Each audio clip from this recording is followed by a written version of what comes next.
students, today we are going to take the lesson, The Alchemy of Nature.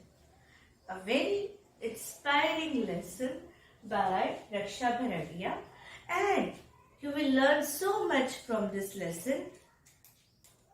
Even the name of the lesson is magical, like it is Alchemy of Nature. What do you understand by the word alchemy?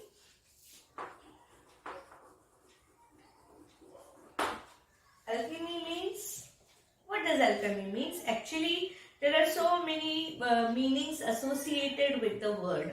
But here, we are going to see it as a magical transformation.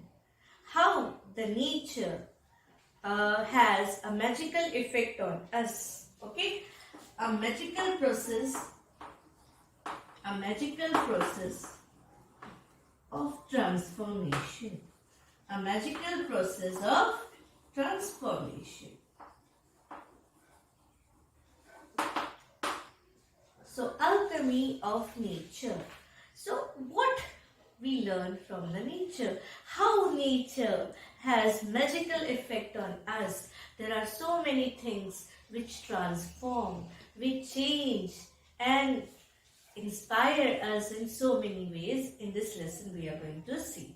This lesson starts with lines from a beautiful poem by William Blake. Okay, it was Auguries of Innocence, taken from that. These are the opening lines. It actually are inspiring, as well as in these 4 lines so much the poet has said. What are those lines?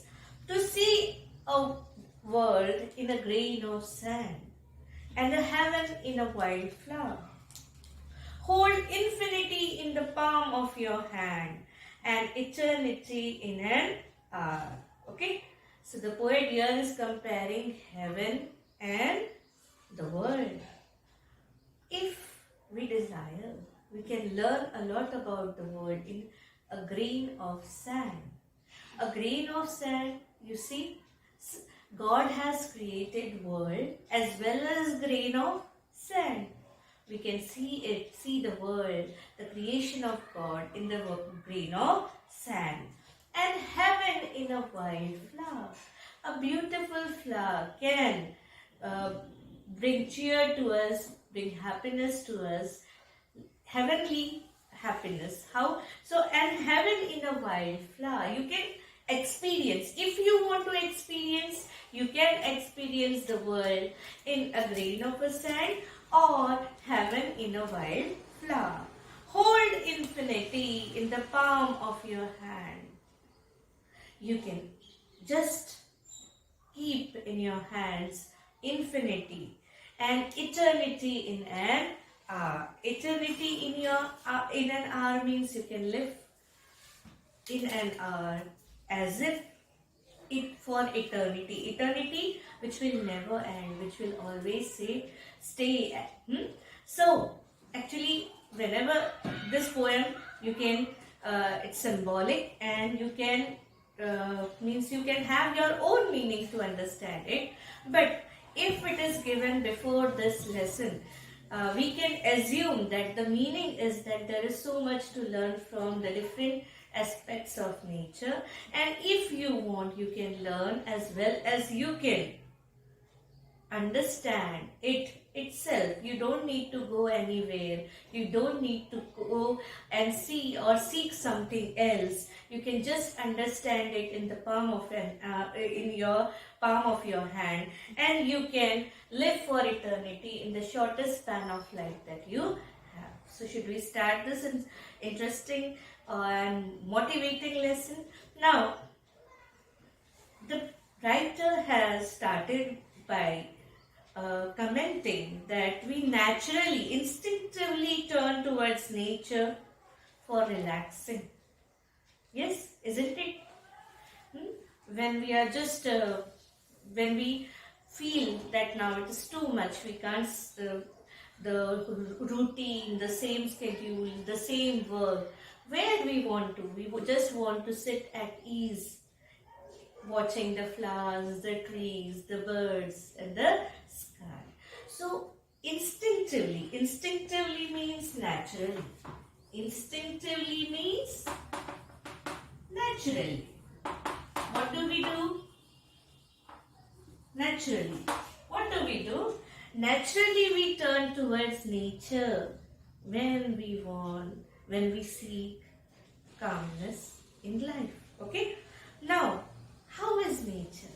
How is nature? It is soothing.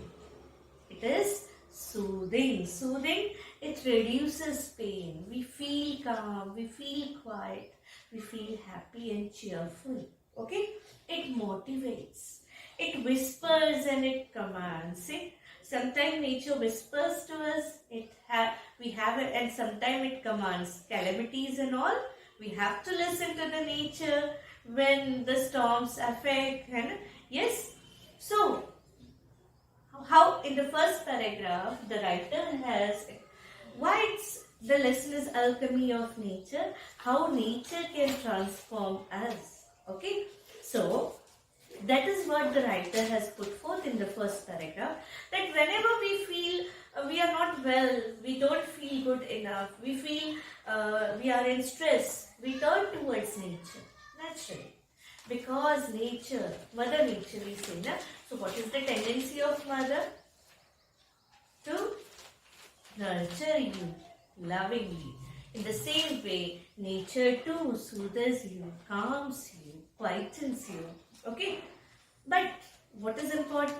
You should be listening. You should be listening. So, the writer has given many examples. The writer starts with the example of hibiscus. Hibiscus plant. The writer says that whenever I try to listen to the nature, I am in complete awe or admiration. I admire. Here it means admiration. I really admire when I listen to the nature. Now what is listening?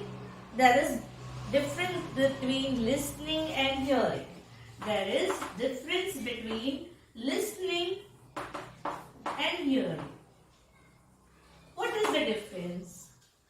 Something when you hear carefully with full attention, that is listening. You are listening to me? Hearing. At the same time, you can hear different sounds which you don't want to listen, but still they fall on your ear. That is hearing. So, we can learn from nature, we can understand from nature when we will pay full attention and listen carefully. Okay? So, the first example is of hibiscus plant in the garden of the writer. And the writer says that every fortnight. What is fortnight? A period of 2 weeks. What is fortnight?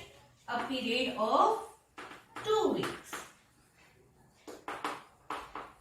A period of 2 weeks. So, every fortnight, the flower blooms. Okay, the flower blooms big, bright and tender, delicate. You might have seen the hibiscus flower, how it is. It's very delicate. Throughout the day, it's there on the plant, smiling, moving with the wind. And as the evening approaches, what happens? It starts wilting. It starts drying up. It droops. And the next morning, it withers completely.